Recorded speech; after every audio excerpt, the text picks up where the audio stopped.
Hello and welcome to today's episode. We are going to discuss on virtual reality. You may be a technology student or curious about this innovative technology. We are going to dive deep into this virtual reality. Let us see how it works and its incredible potential. To start this podcast, let's break down what virtual reality actually is. Virtual reality is a technology that creates a completely immersive digital environment. When you put on your VR headset, you're transported into a virtual world where you can interact with objects and experience as if you were physically present in that space. Unlike traditional scenario screens or monitors, TV screens, VR uses stereoscopic displays and spatial audio to make you feel like you are really there. So how does VR, virtual reality, works? At its core, virtual reality technology relies on several key components. First thing is headset. The most recognizable part of VR is headset. It contains screens that display the virtual environment and sensors that track your head movements and also hand movements. It allows you to look around and interact with the virtual world. There are some popular VR headsets if you want to Google it. It's like Oculus Rift, HTC Vive and PlayStation VR, HoloLens 2 and even the Apple VR Pro. It has some controllers.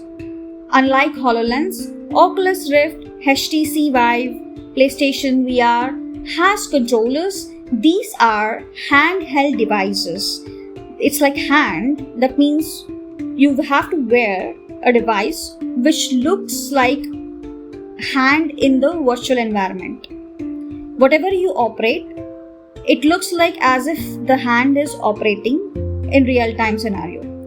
These are the devices which let you interact with the virtual environment. They often come equipped with motion sensors and buttons enabling you to grab, move and manipulate virtual objects. There are some tracking systems along with this setup. To create a realistic experience, VR systems use sensors and cameras to track your movements. This tracking allows the virtual world to respond in real time to your actions, making the experience feel more immersive and responsive. Along with this, certain collaboration will be there in between the VR and the software which we are using, that is, the software and content.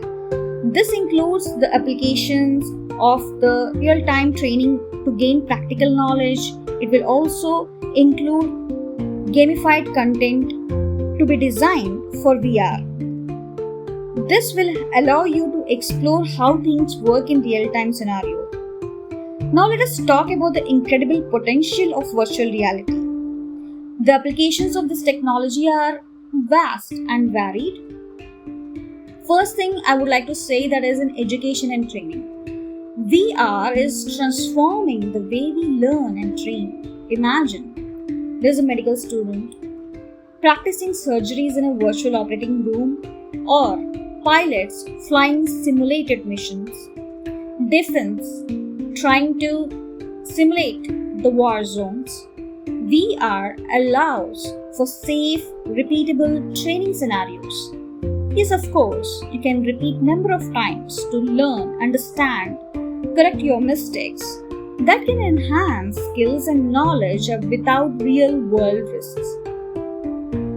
Second point is entertainment and gaming. Of course, this was the first the sector where VR was first introduced. It has revolutionized the gaming sector, offering players an immersive experience like never before. You can step into the favorite gaming scene, interact with the characters, explore richly detailed environments, whatnot. Beyond gaming, VR is also making waves in entertainment, virtual concerts, movies, interactive experience, and many more. Coming to healthcare, in VR, VR is used for therapy and rehabilitation. Patients can engage in virtual experience actually that help with physical recovery or use VR environments to manage pain and anxiety. In healthcare, it is used differently to learn how surgeries are done in training, but it is used in different aspects. Architecture and digital sector is one more where architects and designers actually use VR to visualize projects in three dimensions by walking through virtual models or buildings or landscapes. They can make more informed decisions. For example, if you are going to buy a house which is not yet built, if you have a land, making a model, 3D model, and immersing yourself in that house gives you some idea where things has to be put in an order. How to, if there is anything which you did not like, for example, looking at a 2D plan of the house is different and looking at 3D plan of the house is different. But when you actually build that house, you will feel okay, this is not right, this might have been like that. If you just think like that, you feel like breaking that all things which you have already constructed and trying to reconstruct it. That means not the full building, but sometimes people may not like a wall, a window, or a door. They'll want to change it. Then again, you have to spend money for that.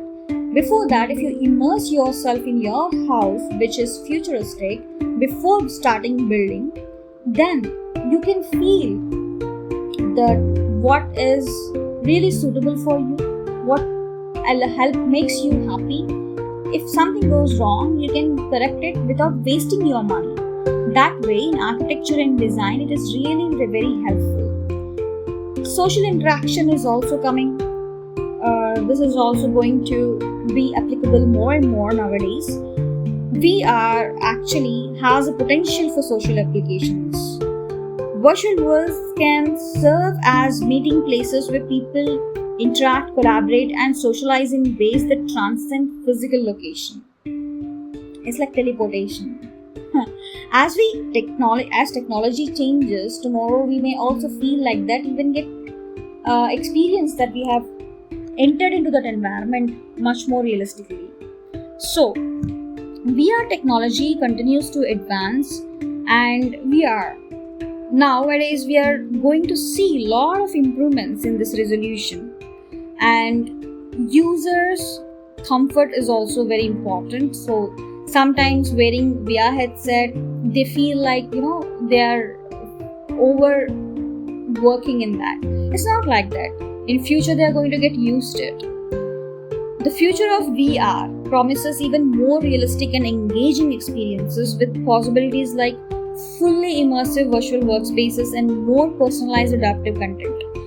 You might have gone through this, everyone have entered into that phase during corona, that is work at home. So instead of just attending a meeting virtually, we can create an office environment where we enter into that office virtually without actually going. That means virtual offices are there, realistic virtual offices where we can feel as if we are in the office in the real-time scenario and feel the environment. That will be much more immersive to work and perform much better when we are working as a team. So in that way, VR is going to be very helpful. Thank you for joining me on this exploration of virtual reality. I hope this podcast has given you a glimpse into the exciting world of VR and inspired you to explore its possibilities. Further, until next time, stay curious and keep exploring.